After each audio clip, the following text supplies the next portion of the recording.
Good morning, everybody. Welcome to this Sysop event, this ITIL4 roadmap webinar. I can see a few people are just all connecting in last minute, so I'll just fill a little bit of time to allow additional people to connect in. I know we've got many more signed up for the event. Just to let you all know that I am recording today's session, so at the end of the session, I will email you all not only a link to the recording of the event, but also copies of the slides that I use. So you've got all that information that you can pass on to onto your colleagues and share that information. Just in terms of where this particular roadmap came from, quite recently. PeopleCert and Axelos. PeopleCert and Axelos are one and the same thing at the moment. PeopleCert recently acquired Axelos. They made some announcements, which I thought was a good opportunity for me to engage with our customers and share these updates with you. Get some of your views. So that's really what I'm looking to do from the back of today. So just to repeat, I am recording the session, and I will be giving you all access to the slides. Some names on here I recognise, so welcome back. Some other new names as well. So welcome if this is your first Sysop event. Some of you know me, but my name's Adam Saul. I'm the Director of Professional Services at Sysop. My contact details are there on the slide, so I suggest that you take those details down if you do want to follow up with me after the webinar to discuss absolutely anything. You've probably all realised that your cameras and microphones are all disabled with large numbers. I think that's the easiest way of doing it, but I do want you to feel free to ask any questions. There is a chat facility available through Teams, so I'll keep an eye on that as I go. Certainly, if I miss a question, I'll review it later on. There's a fairly new feature of Q&A as well, which I think is intended for you to just capture any specific questions that you have. So feel free to use either of those, and I will check them as we go. Okay then, so as I say, some of you we know, some of you are new to us. A little bit of background information to who Sysop are. You know, we were founded back in '85, which was actually before ITIL was born. It was sort of in the early stages of the UK government determining what best practice looks like, really, before they formally documented it in what became ITIL version 1. Obviously, it wasn't version back then, and we were one of the first training organisations to pick up on the qualification scheme, and we've been providing services in this area ever since, all geared towards a pragmatic approach to help our clients actually adopt and adapt this best practice guidance in the best needs of their organisation overall. And I think it is that focus on organisational benefit which has been the cornerstone for our success, really. So as we always like to relate it to our wider organisations. Best practice theory is great, but having a more practical approach is definitely relevant.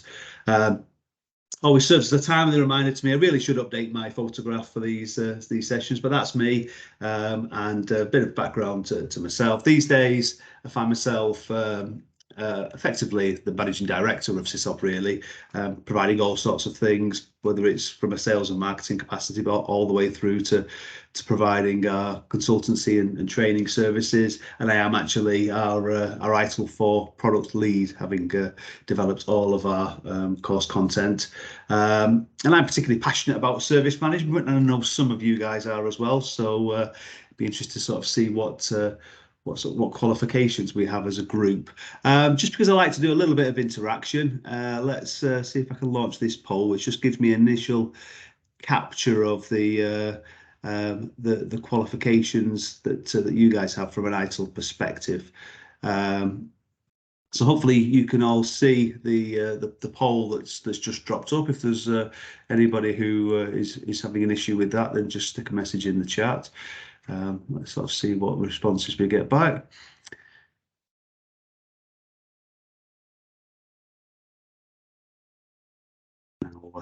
It gives me the option to fill it in myself, so I might as well do that.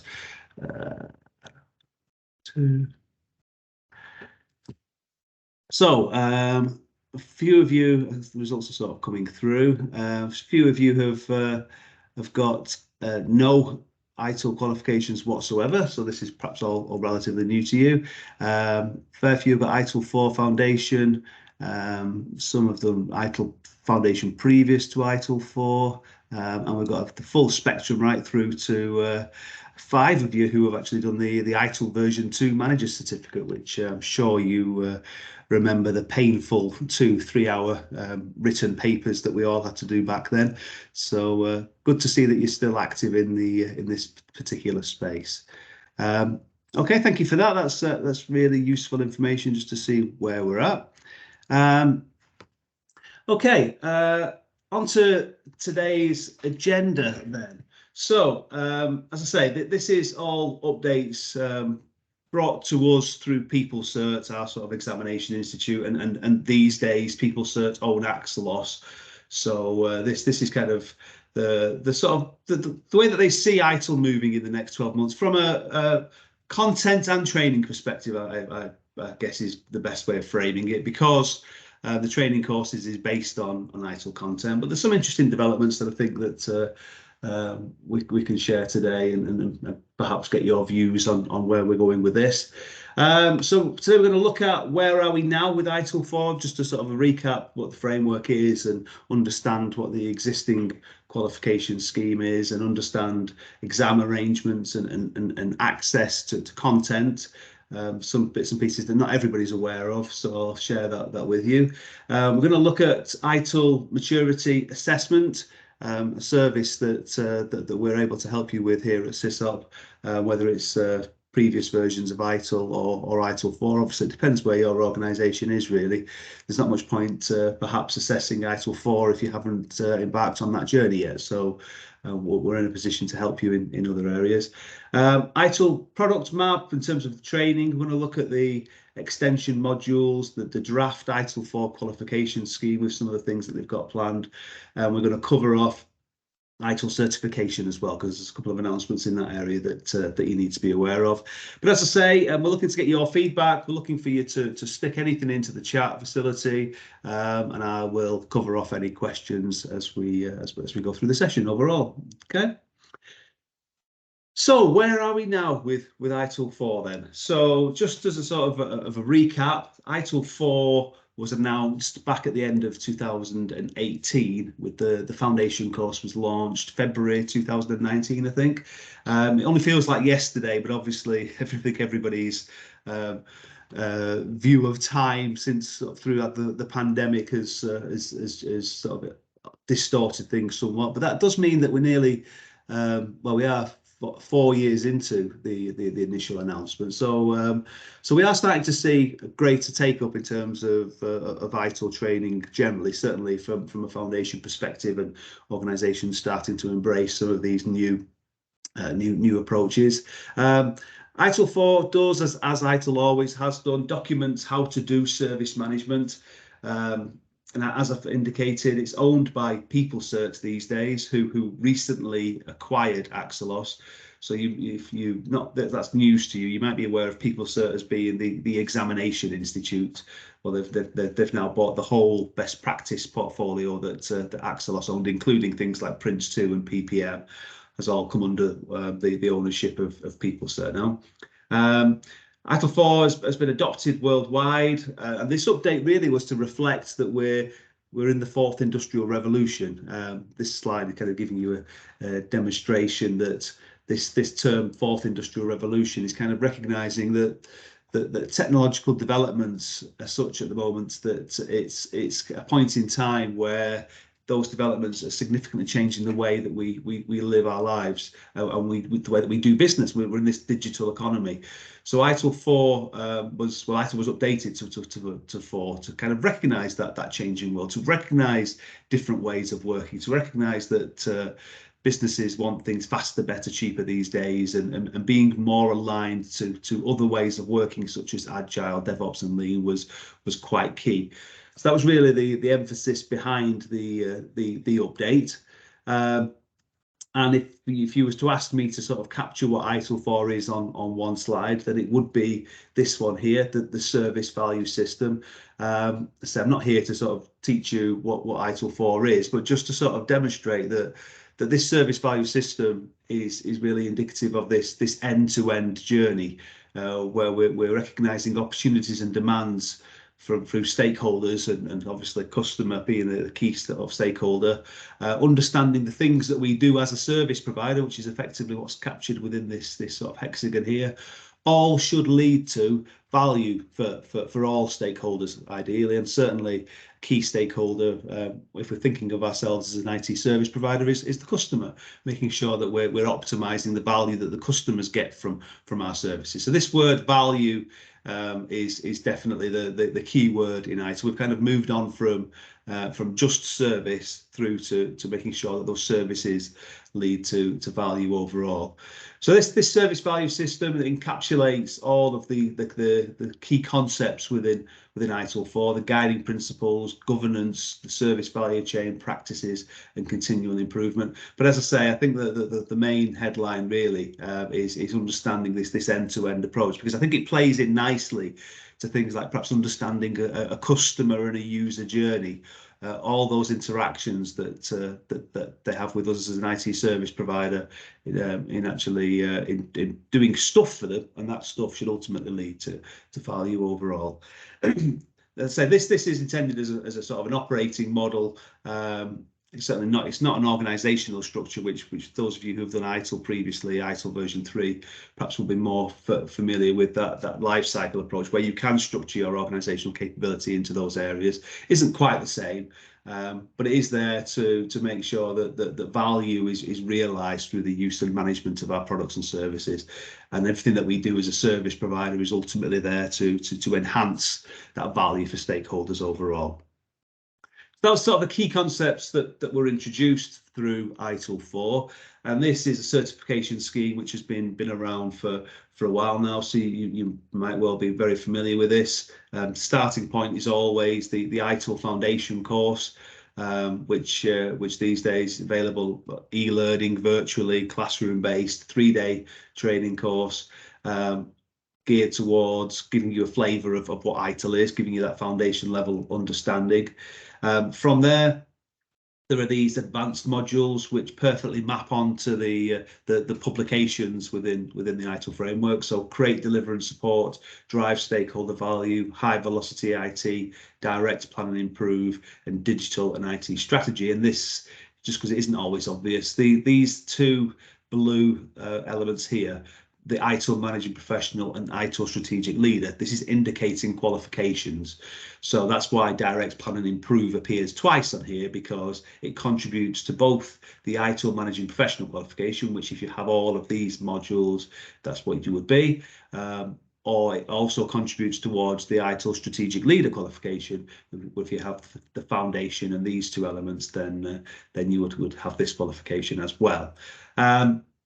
Just for clarity, this ITIL Master has been in the working right from the very beginning, but there's no update in terms of when this is going to be available as yet.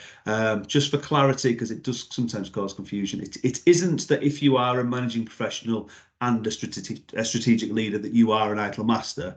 It just means that you meet the prerequisites to go on and complete a sort of, the idea will be a sort of a dissertation type exercise. But as I say, they're not quite there with that yet, so you could almost remove that from the existing qualification scheme.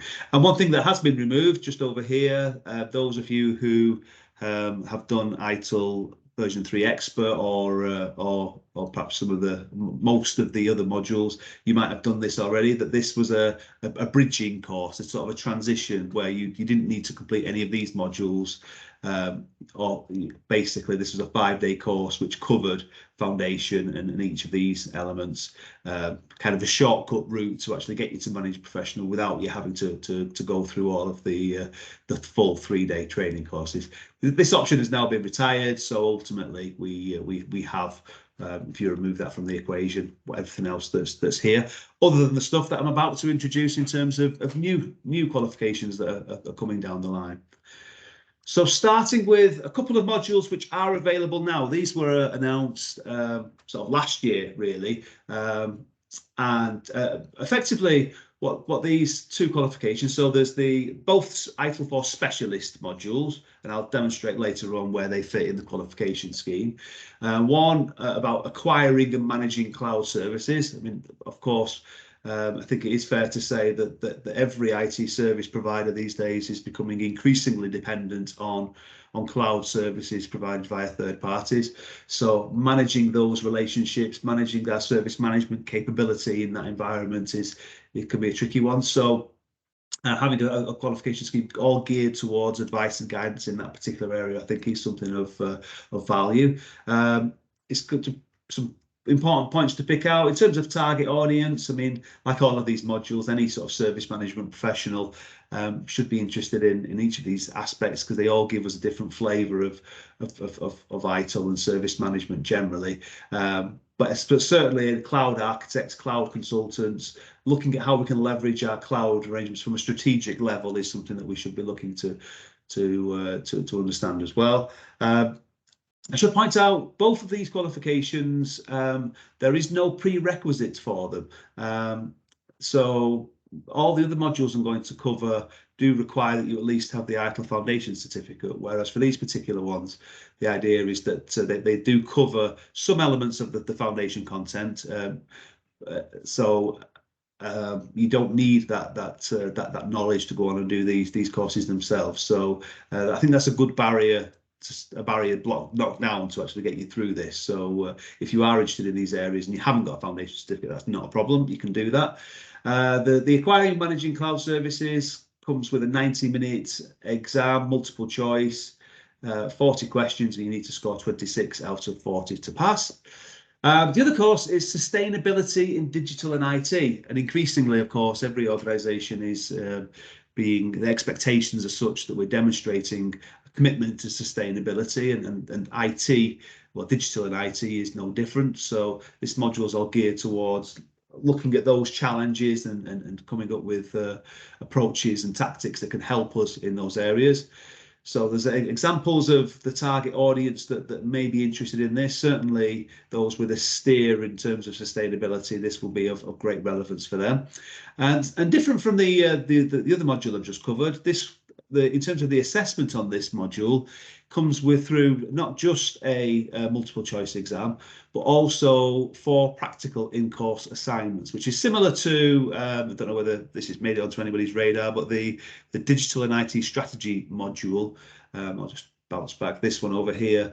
This has a similar approach in that it's a multiple choice exam as part of the assessment, but also in-course practical assignments as well to sort of demonstrate understanding overall. So I kind of quite like that approach, because it gives you the ability to sort of truly demonstrate understanding, not just through the multiple exam approach, but also through documenting your understanding through those assignments. And they get assessed during the course, so that when you go into the exam, you know where you're at in terms of whether you have what's needed to successfully get a pass if you do pass the multiple choice exam. Okay, so that's a couple of modules which are already here. So we're still in the where are we now with ITIL. Just looking back at exam arrangements, I'm sure some of you on this course, looking at some of the qualifications that you have, will have had experience of the online exam provided through Exam Shield. That's PeopleCert's application that they use to administer the exam and make sure that everybody's PC is locked down and you're not looking at open PDFs or anything like that with these exams being closed book.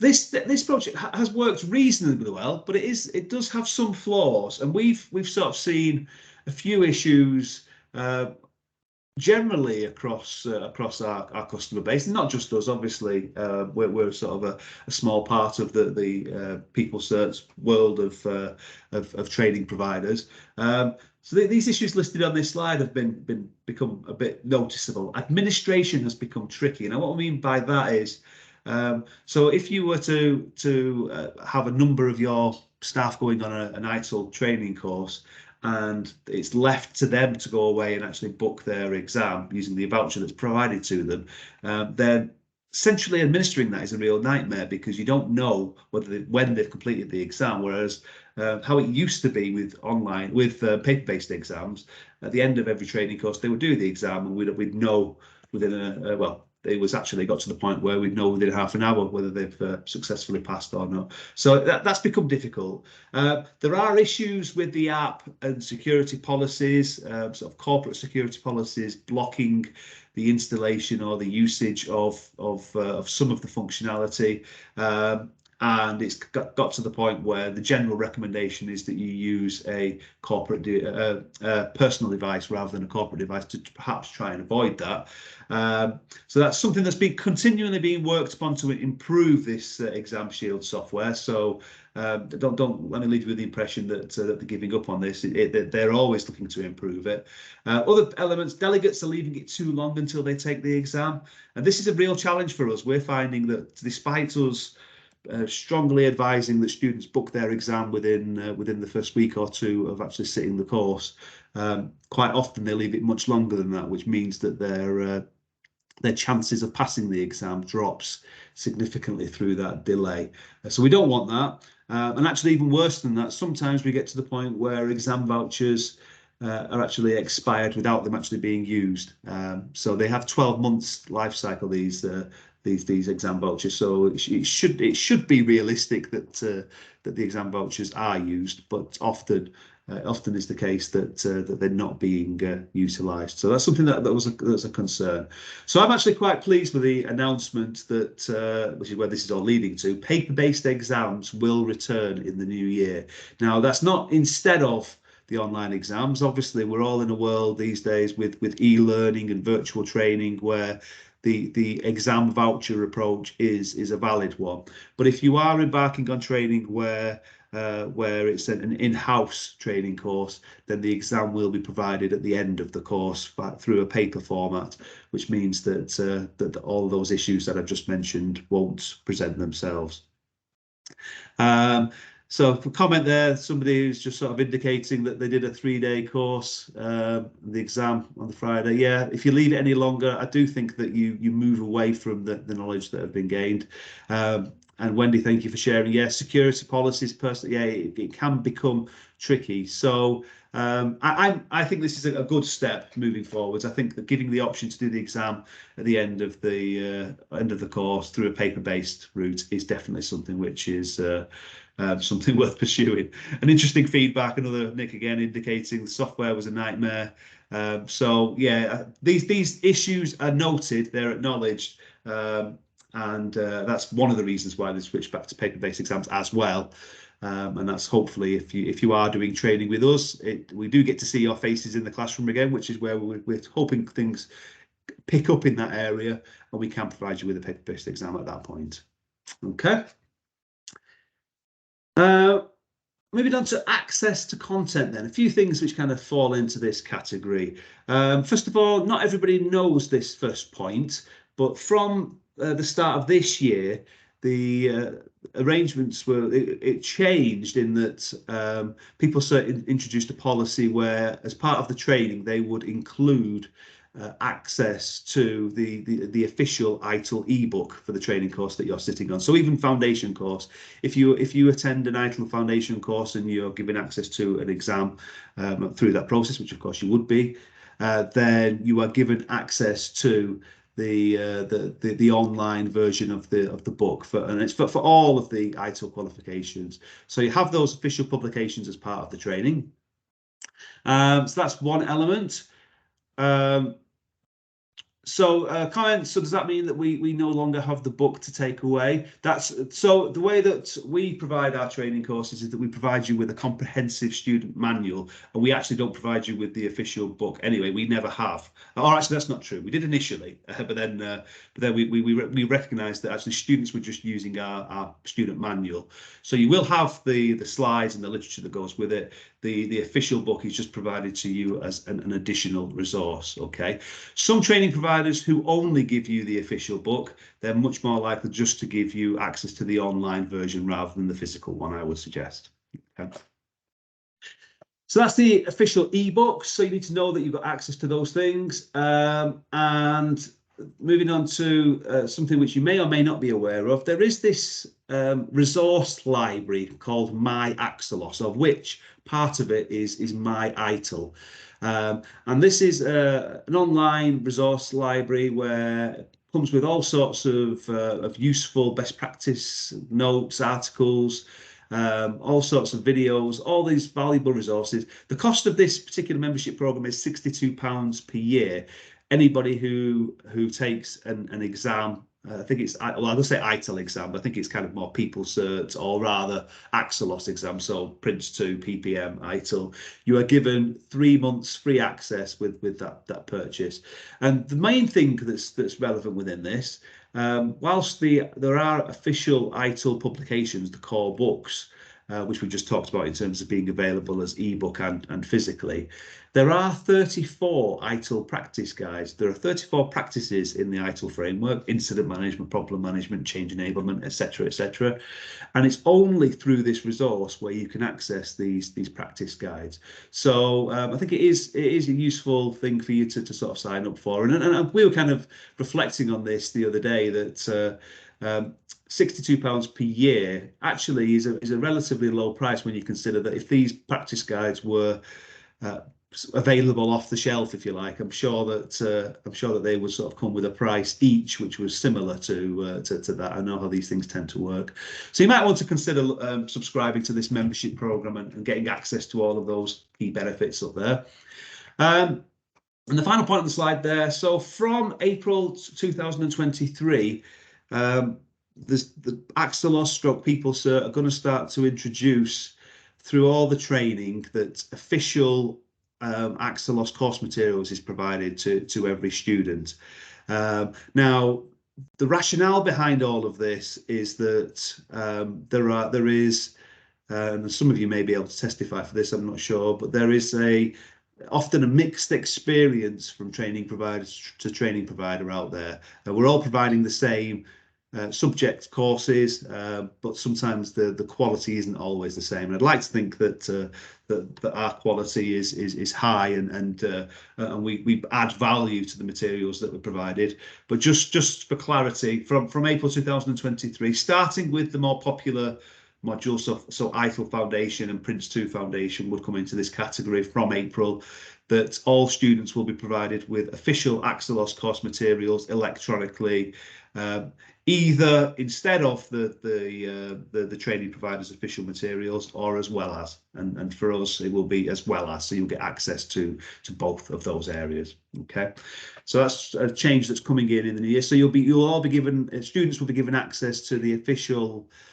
learning management system, where all of these course materials reside for the training course that you're signed up to. Okay, so lots of access to content elements. Moving on to ITIL maturity assessment. This is really just to sort of flag with you all that this is an option that's available to you. We're kind of increasingly seeing organisations and clients that we work with try to understand how best to embrace ITIL4 and trying to understand how it relates to how they do things in their organisation. Certainly, if you've invested in ITIL previously, and this ITIL assessment maturity approach is one that is a sort of a good way to sort of understand where you're currently at and trying to establish a platform for you to build from ultimately. So whether you're looking at assessing your maturity of processes, assessing your maturity of overall ITIL capability, from whether it's version 3 or ITIL4, then we have approaches in place that will enable us to do that for you. And if it's something of interest, then please do get in touch, and we can help you with this. Our services are aligned to the capability maturity model integration, which comes with 5 levels of maturity. Without going into the detail of what those levels are, what ultimately this gives is it gives you that sort of established baseline of where you currently are, sort of a score between 1 to 5 based on how mature you are in each of the relevant areas, which as we say on the slide, that gives you that initial baseline, but also identifies a platform for you to improve. So moving it on to the next slide, one of the things that comes with the updated ITIL maturity model for ITIL 4 is that we're able to tailor the assessment to meet your specific needs. So quite often we find that actually embarking on a full ITIL maturity assessment is perhaps not the best way of investing the funds early on anyway. It's far better to identify what those core areas are that we think should be within the scope, and let's focus on bringing those up to a level that we want them to be at before truly formally embracing perhaps some of the other areas. But whichever approach you would want us to take, then we've got the maturity model assessment available to us to help that. And as I say, whether it's from a version 2, version 3, or an ITIL 4 perspective, we can apply this assessment on where you're currently at. Okay, so again, give us contact me if that's something that you think would be relevant and of interest for your organisation. Looking ahead, the ITIL 4 training roadmap then. So I think this is a very interesting announcement, and I actually think this is something which is needed. Just looking at our students attending some of the advanced modules, whilst these modules cover quite a wide range of scope, they don't particularly go into the detail of each of the practices. So it's always been the case that we often get asked, "Oh, can you tell me which is the best course for me to go on for problem management, or which is the best course for me to go on for service level management?" And whilst I have an answer for those questions based on these courses, the reality is we don't go into any of those areas in a great amount of detail.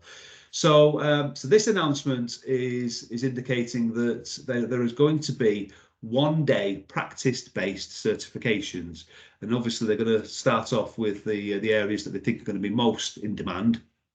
So I would imagine, and this is just me purely speculating, areas like incident management, problem management, change enablement, service level management, I think perhaps likely to be the early ones that they go to market with. So through a one-day training course, assuming that you have the foundation certificate, you can complete a one-day training course to pick up the specialist knowledge that you need in each of those areas. I mean, after all, we've got these 34 practice guides, and the content of all those practice guides is often underutilized. So absolutely, that's something that I think is of value and needed to provide that level of guidance. I've got a question about CSI. Well, I would imagine that continual improvement as a practice will be one of these practice guides, one of these practice certification courses that comes out in the early stages. I say we haven't got an announcement of the exact modules and the roadmap of when they're going to come out, but I would have thought so, because that certainly is one of the key areas. And just because it sort of plays into a nice plug, Kerry, we actually have a pragmatic continual improvement workshop running tomorrow.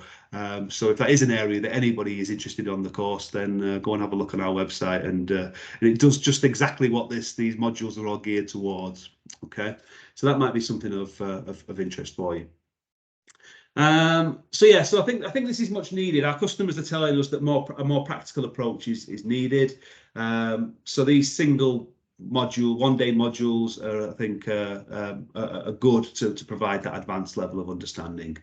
And just for clarity, so the create, deliver and support module, for most people, I often get asked about what course should I go on next beyond foundation. Now, as always in ITIL, the answer to that is it depends, but more often than not, we tend to come to the create, deliver and support module as being the one which is most relevant for most people. So by achieving foundation, the create, deliver and support module, and one of these practice-based certifications, then you can be awarded the ITIL4 Practice Manager qualification. Okay. So yeah, comment there from Nick that Nick did create, deliver and support after foundation. Yeah, I think it is kind of the next obvious one to go to beyond foundation for those that are contemplating where to go if you have done foundation already. But yeah, but I think this combination of foundation, create, deliver and support, and the ITIL-based certifications is a more practical approach, which I'm definitely an advocate of that as a way forward. The suggestion is that as training providers, that we may want to combine some of these practice modules to sort of group I don't know, 3 of them together maybe, so that we can actually provide a specialist area. That's something that we'll be obviously be looking at. But yeah, I agree. Some nice comments coming through on that. I think the detail is needed, and I think the practice guys give us just that. So Suzanne just asked, I take it if we've done the transition to managing professional, that still stands and we don't have to do strategic leader. So yeah, so on this thing here, I've taken off the managing professional transition part, but the managing professional qualification that you have is still valid. So again, if you wanted to go on and do one of these practice-based certifications, you would also become a practice manager as well. I think I'm assuming that's how that's intended to be. So yeah, absolutely. The strategic leader is just an additional qualification. So again, if you wanted all of these, then it would be from managing professional, you would need to do a practice-based certification, and you would need to do the digital and IT strategy module to become a strategic leader as well. So I think that answers the question, but feel free to stick something in the chat if that's not the case. And there are a couple of extension modules planned for release in the first quarter of next year. Specialist areas that they feel are truly there's a need for guidance in them. So IT asset management. Now it's kind of interesting that this announcement was made actually some months ago, prior to them announcing the practice certification, but they have because IT asset management is of course an ITIL practice, and actually I believe it's one area that is massively overlooked in ITIL4. I don't think that IT asset management or service configuration management are specifically covered on any of the ITIL advanced modules. So there's definitely a need for this guidance. That's probably where this course comes from. So different from the other ones I talked about, you do need to have foundation certificate or ITIL4 managing professional transition to sit these courses and the associated exam. So IT asset management is one area, business relationship management is another. So key role within IT, business relationship. So this is obviously going to be looking at business analysis, relationship management, those types of areas. But I think that I'm a big fan of keeping it simple. And I think that modules like this, where you know from the title exactly what you're going to get, and I think that's a really good approach and a good step forward, I think. So these are 3-day courses with a multiple choice exam at the end of those courses. So 90 minutes, and we need to get 26 out of 40 to secure a pass with these modules. Okay. So what does it look like in terms of the full qualification scheme? Well, some of this stuff is very early in its announcement, which is why I'm not able to sort of give you a roadmap of the practice certification courses yet, but I think they are going to be successful. So this is what the intention is that this is going to look like. So ITIL Foundation is a prerequisite for all of these modules, and it isn't a prerequisite for these two, sustainability and cloud. Those are two separate, well, two standalone modules, if you like. But foundation is needed for everything else. And as we've said, there's these enhanced qualifications of managing professional, practice manager, and strategic leader, which is achieved through the combination of courses. And as I said earlier, I do think the practice manager one is going to be popular because it seems a much more straightforward approach to get on board with some of this advanced content and this more practical guidance that we can start to do something within our organisation. So if anybody has any questions about the qualification scheme and how it relates to you and your role, then always happy to field those questions in the chat or give me a call or drop me an email. That's not a problem whatsoever. Another announcement, and this is kind of bringing things a little bit in line with Prince 2 and also other qualification schemes, that from January 2023, all global best practice certifications will need to be renewed after 3 years. So what we're talking about here is ultimately you gain an ITIL qualification. If you don't go on and do more training, then or build on that training, then after 3 years, your qualification will be withdrawn from the successful candidate register. Because the idea here is that they're looking to encourage a continual professional development approach, not just through sitting exams, which is where I'm sure the sort of the cynical element creeps in with all of this stuff, but how can we get involved in actually in gaining more points and demonstrating a commitment to continual learning through much of these areas. So the suggestion is that you can renew your certifications by retaking an exam. So even things like our ITIL Foundation certificate, if you have sat an ITIL Foundation certificate, then there will be it will expire after 3 years unless we go on and do some of these other elements. There's a career professional development plan where we can go on and log development points through attending training sessions, through demonstrating continual learning, through going through various elements. This is all going to be driven through the MyAxelos online resource library to give us that information. So it isn't, as I say, it's not just a straightforward case of having to resit the exam, but the main one is looking at the next qualification. So I quite like that these practice certifications are now available, because the suggestion will be that if we could just keep topping up and building on those practice certifications, then our qualification will always remain. Okay, so I think this is sort of bad news that we're having to renew, but I can see where they're coming from. I think that it's all about trying to encourage that continual professional development and learning overall. So you need to be wary of these things that are coming down the line. And bad news, good news, new year, new prices. Unfortunately, often is the case that the price increases come in play at the end of the year. Unfortunately, is the case again this year. Exam prices are going up. Some of the arrangements that I've talked about have an impact on pricing models. Good news is that you are able to secure funding or secure training for next year now and take advantage of existing prices. So if you are considering ITIL Foundation training for your staff, or looking at yourself and building on your existing qualifications, then you might want to look to secure this training now to take advantage of the pricing. It's broadly that the announcement was it's going to be 10 to 15% for exam fees. So it is significant, and certainly when times are hard. But I think it's all part of the overall inflation that we're going through. Wendy's made a comment. I think with this approach, some businesses will not continue to pay to retake every 3 years. Wendy, I think that's a very valid point, and I suppose there's always a question about what is the value? Is the value in us doing that? Do we need the certification? I've already indicated to you that some students are actually not even bothering taking their exam at the end of the course.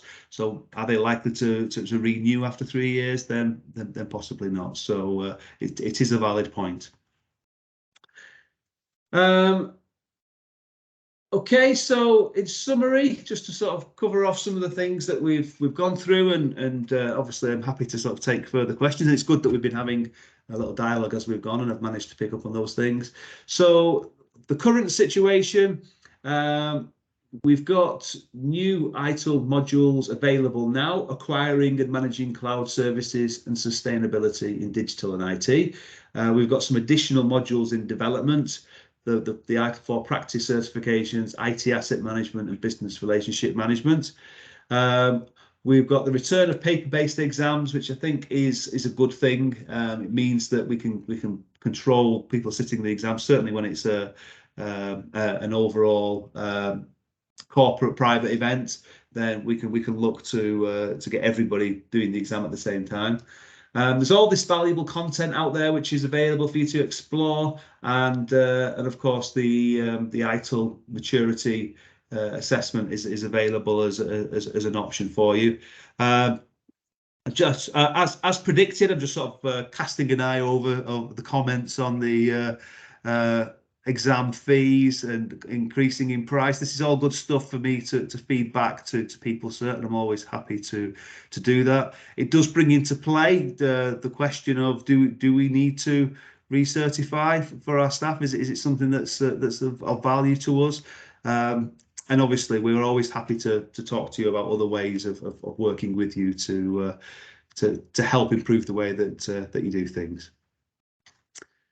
Okay, so just got a feedback poll just to sort of throw out there into the mix, which based on some of the stuff that I've just covered, I'm definitely interested to get your feedback on. First of all, let's just launch with this one. So this question is from all the things that we've covered today, which of the following are you interested in for yourself or your team? And you can tick more than one answer there. So let's just see what we kind of get back from that.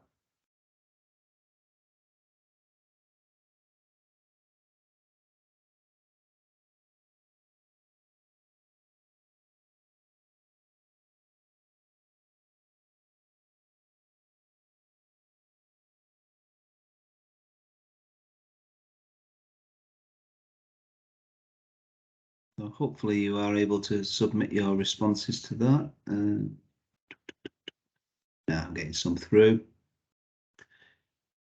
Okay, so ITIL Foundation.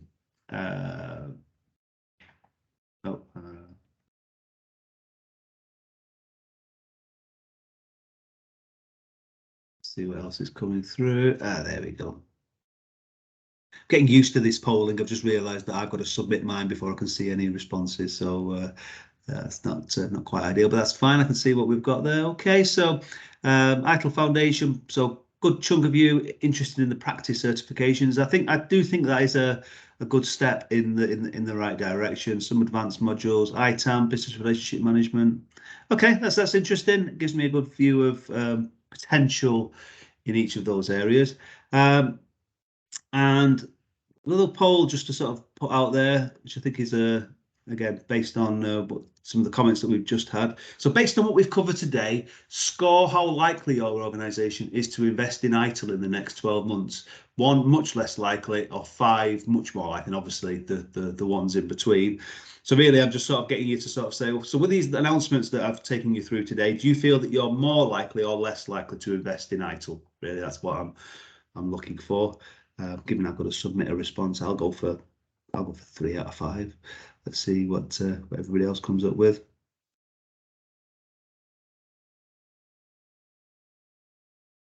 Okay, so we've got some of you that are definitely indicating that you're less likely, and I think the majority are sort of somewhere in the middle. 46% of you have opted for 3 out of 5, so you're probably in the same sort of position overall. So there's yeah, interesting views. So as I say, some of you are less likely, and I would imagine that's linked to some of the need to recertify and price increases. It's unfortunate the way that we have to sort of just adapt to those changing requirements, unfortunately. But we'll continue to do our best to demonstrate value for money in the services that we provide. Okay, so thank you for that. That's good information just to view overall. I'm sure there's some questions that have come in. So what I'm going to just do as we sort of move on to the Q&A, I'm going to submit this in the window now. That I've just posted a link to our feedback form, because obviously we do these sessions and we think that they're of value for you. So I'd like to just get your feedback in terms of how well we've run the session today, and give us a flavour as to what we might do to improve things for next time, really. So I'm making the assumption that behind the scenes, some of you are actually clicked that link and are providing the feedback. So whilst that's happening, I'll just jump on some of these comments. Have I covered everything? I've gone back. Yeah, talk about recertification.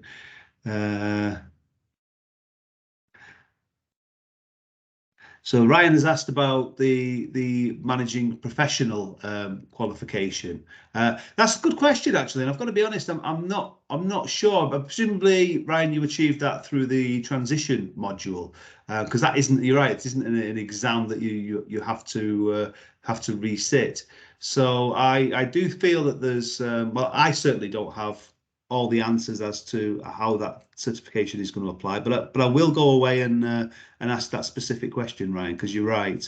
If you've achieved 4 modules, then do we have to go in and take them all again? So I will have a look at that and feed back to you. Suzanne's indicated that you've requested a quote. I'll contact you offline, Suzanne, to pick up on that one. Further down, ITIL is great, but agree this seems like a license to print money. Yeah, I think I can understand that view. Someone's mentioned ITIL version 5. Well, it was the ITSMF conference this week. Funnily enough, there was no mention of ITIL version 5 as a major update coming down the line. But I always make this point on my training courses that it does sort of feel that a significant update does lead to the need to do more training. But actually, given that ITIL was born in 1991, 92, I think it was. Actually only having 4 versions of that, I think, is actually a relatively low number. So I'm sure ITIL 5 is not in the working, but if it does come down the line, then perhaps it would go down the same path of recertification anyway. So Ryan, okay, so Ryan did all of the 4 individual modules. Okay, it's an interesting point. So I mean, I would, again, I've presented with the information. I'm sort of speculating a little bit, but that would suggest that that you would need to top up either through recertification or via the career professional development points. So I'll go away and clarify. Yeah, Kerry, that's right. Yeah, to clarify, as long as people do something ITIL based in the specified time frame, it keeps ITIL qualifications relevant and up to date. Yeah, the idea is that they're going to have links through this MyAxelos scheme to enable you to sort of demonstrate this commitment to understanding. They haven't gone to all the trouble of sort of plugging in all of the training providers into this yet, because of course I would expect them to actively encourage us all to look at how we're actually taking our students and enhancing their knowledge and experience overall, and incorporate that into the scheme as well. That's not something that we've been plugged into yet, but I could see that coming down the line. It would make sense. Tim's asked about, has the ITIL practitioner been retired? Well, the ITIL practitioner qualification was kind of seen as the stepping stone to ITIL4, really. So it has been superseded via the ITIL4 content. In actual fact, the direct plan and improve module is very much closely related to the content that's covered on ITIL practitioner. It's not a perfect match, but it is very much the same sort of approach. Further comments on the recertification there. Okay.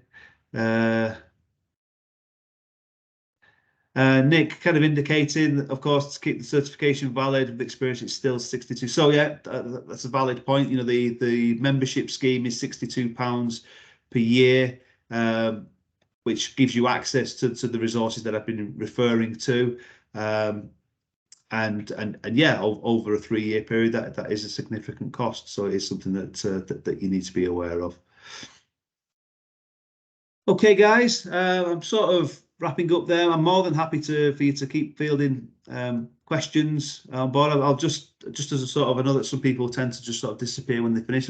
I'll just sort of finish off by saying thank you all for attending today, and thank you for all of the chat discussion. It makes these things so much easier and so much more interesting. So feel free to continue posting messages, but say my contact details are there on the slide. If you do want to pick up with me about anything after the event, I am going to send you a link to the recording of this and copies of the slides, so you will have that information.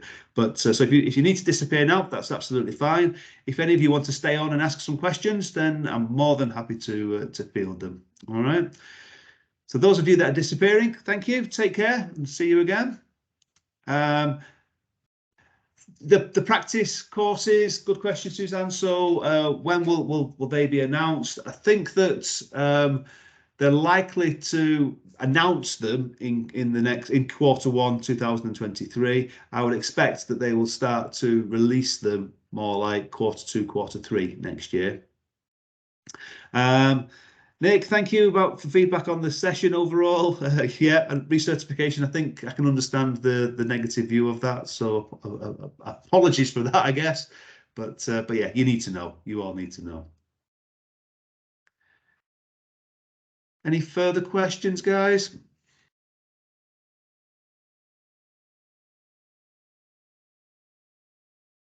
See some typing. Oh, shoot the messenger. Yeah, well, I've got broad shoulders, and we have to represent, and we do. So that's fine. Okay. Suzanne says, "Speak to me." It's not me tomorrow, Suzanne. It's Ian McDonald. But yeah, but thanks for the sentiment. Enjoy the session.